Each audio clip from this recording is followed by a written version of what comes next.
Yes, so my people, it is a dream come true. If you ask me, it is a dream come true. I have all reason why I should celebrate. I have all the reason in this world why I should be happy because of course it is a dream come true, not just a dream come true, but a prophecy coming to pass right in my very eye. Isn't God not wonderful? He is so, so wonderful. He is so, so, in fact, too much because what I never expected was what happened. So I have all the reason to come back to say, Father, thank you. I have all the reason to come back to say, thank you. You don't do this one again. You have done it again, just as you have said it, just as you have promised. My correct people, what is happening? What are we hearing? Now, the gist is that, according to what we heard, allegedly, my people, they said that during the Thanksgiving service in church, they said Ebony was just, recounting her, her blessing. She was just recounting all what, God has done for her, especially with the arrival of Ademakiwa, which was like, in fact, a big a gift that she could ever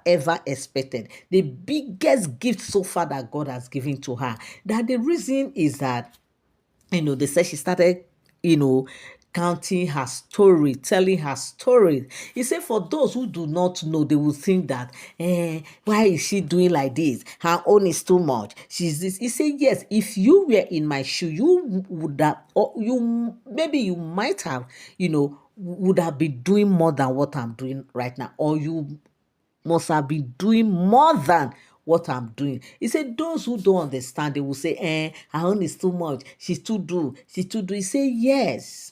Yes, you can say it whatever way you want to say it. You can describe it whatever way you want to describe it. If you are if you are carrying a prophecy and you are seeing that prophecy not coming to pass, you think you just sit down, fold your legs, and just put your two hands in your chin and be watching while it looks as if your destiny is about to slip off your hands. He said, of course you will not do that, because refusal to go by the destiny is a refusal to go the opposite way. And when you go opposite of your destiny, of your call, of where you ought to be, of course, things cannot align for you. That is the fact. There is no how things will be aligned for you. Now, what happened? They said, Ebony was like, when she was saying all those things, he said even before now, when she started, narrating her stories, each time she get the opportunity to do that, she kept on narrating, telling how she met Kabiesi, how the story have been and everything, and where she is today. If she look back where she's coming from and where she is today, that she will say, indeed, prophecy can, in fact, prophecy cannot be denied. That if you don't sit tight, you might just see your prophecy not coming to pass. He said the reason is that growing up when she was still very young in her church, then where she used to attend, according to what we heard, my people, they said there's a prophecy that came when she was still very, very young. A prophecy came that she will be a queen at some point, that she will be an olori, and that she will marry to a great man, a great king, and all that. But at the end of the day, as she was growing up, she was like, in fact, she never saw the light. She never saw the glimpse of the light. She never saw anything that looks like it around her, especially when she gave birth to her first daughter. When she met the father of her first daughter, and when she gave birth to that first daughter, she thought, it is over. All hope was lost. She thought, this can't just be. Maybe the prophecy wasn't true. Maybe these people were really seeing well, like they did not really see well, like they didn't see anything. My people, You're welcome back again to my channel. Nice meeting you here once again. It is my pleasure, yes, so to have you here. And if you have been watching, you have not subscribed, subscription is free, my dear. It is totally free. All you need to do is just to tap on that subscribe button. Yeah, tap on it. And also turn on your notification bell, so whenever I drop my videos, you get notified, right? And also don't forget to come down the comment section and drop your opinion, what you feel about this very gist. Share so others will learn one or two, because in every story there's always something to learn. Yes, if you are not learning, me, I always learn something. And that's the reason why after hearing my own stories and I grasp whatever thing that I need to grab to learn from, I also come here and relate it with you guys, so you too can also grab something and learn from it. So, and if you have done that, my people, don't forget to give a thumbs up. Yes, so because every story deserves a thumbs up, because it's not easy to go around looking for information, searching for information, just to come here and also relate with you guys. And I also want to appreciate you guys, because without you guys sticking to this very channel, my people, I will not have had that energy of going to source for information. But because I know that you guys are always right here, seated patiently to wait and see when I drop my video, that's the reason why I say no, I will go any extreme I will have to go and get my info. So my correct people, like this, and they said it wasn't a small thing. So they said when she now met the her the first man of her life, who happens to be the father of her daughter, he said she said it is over. Like she thought it was totally over, like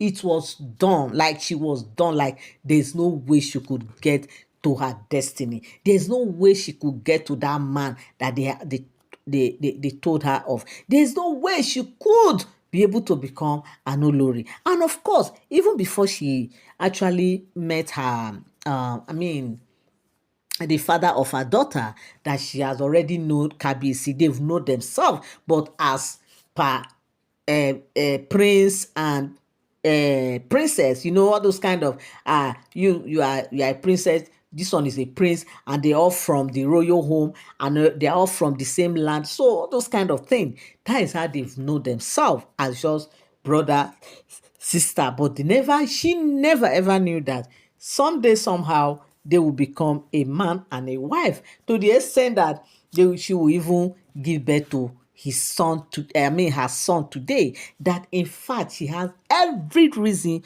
why she should keep thanking and why she should keep smiling, because what God cannot do truly does not exist. That in fact, people that does not know the story, they will say this, they will say that, but the story has been there. The story has been with her right from time, but she never ever thought that it will come to pass like this. She never thought that it will happen just the way it does. And on top of it all, Ademakiwa came. So what else can she ask for? What else can she ever ask for that? In fact, this prophecy is indeed, the true prophecy. Because at some point, she gave up on prophecy. Yes, she gave up totally on prophecy. But just when she was about to give up on prophecy, in fact, the thing happened. Kabiesi was coronated. Like, she was like, okay, yeah, of course, but she still did not know that Kabiesi will ask her one day that I want you to marry me. But she was just happy. A good brother, a good fellow has been coronated as the great Oni of Ife, that she was so happy, and she was just in that mode of happiness. But along the line, all of a sudden, she was asked to come to the palace. That was how she started going to the palace. And before you know, they said, okay, you help us to do this, you help us to do that. That was how she started carrying out different ritual, being the fact that she's so used to the palace and she knows most of these palace rituals and everything. Like, she has been a palace girl, right? And so that's the reason why they keep on, telling her to do this. And she was just there, selfless, like she was just doing everything just to see that everything come out well in the palace. She was just doing the little she can to contribute to Kabiesi's Kabiesi's work in the palace just to assist the little she can in her own way. But she never ever believed that someday, somehow, she will become an Olori. But of course, the prophecy has been there. At some point again, like she was also thinking that, okay, maybe she will, this thing that she's doing in the palace is what the prophecy is actually talking about, that they say she will be an Olori. Okay, okay, it does not mean that she must necessarily be an Olori, but she can just be someone that will be work hand in hand with the Kabiesi and all that. Okay, okay. She decided, like, she just concluded it that way, but she still do not know that the prophecy is still there and the prophecy will still come to pass. But just as when she was thinking about all those things, Faith smiled at her and it beckoned. Destiny beckoned on her. Prophecy started unfolding when Kabiesi, you know, came and asked her hand in marriage. That was when she was like, wait a minute, could this be true? But at some point, she wanted to like, no, why should it be? Let me just be where I am. Let me just be doing what I'm doing, those kind of things. But when she remembered the prophecy, she was like, no, this is might just be the prophecy. And that was why she just accepted. Because of course, she cannot do and she cannot undo what destiny has done. Yes, yes, yes, she cannot do it. And by if she want to do it, it means the opposite is what she will get. But in order not to go against her destiny, in order not to go against what has been written, she just have to agree, she just have to accept. And that was how she accepted. And of course, that was how she became an Olori. But on top of it all, so on top of all this thing was the arrival, like the climax of it all was the arrival of her son, Ade Makiwa. That what can she ask for again? That in fact, that's the reason why she's so happy. For those that don't know that this is my story, in fact, they said even those that did not know were like, wow, this story is so amazing. Okay, so my correct people, this is what I came across on the street of social media as Ebony narrated her story with Kabiesi. My correct people, this is what I came across. And I said I must come and relate with my legit, beautiful people. Thank you so much for tuning in. Thank you so much for standing by. I love you all so much. I appreciate you. God bless you. Till I come your way again. Have a beautiful day. Bye-bye.